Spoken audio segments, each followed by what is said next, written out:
স্তঙের গাছের ফাঁকে মেঘেরা লুকিয়ে থাকে, কিছু দূর হেঁটে এক পাড়ায় যাব চল। পিন্নি ধানের চাল চড়িয়ে বাঁশকুড়োল মাখিয়ে এক পৃথিবী তৃপ্তি নিয়ে খাবি কিনা বল। সন্ধে নেমে এলে আর জনক দেবে আলো,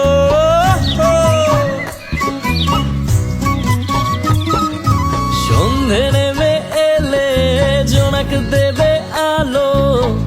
জীবনের গল্প না বলাই রয়ে গেল, চল পাহাড় যাব পাহাড় যাব। ঘুম ঘরে ঘুম দেব ঘুম, মন চাইছে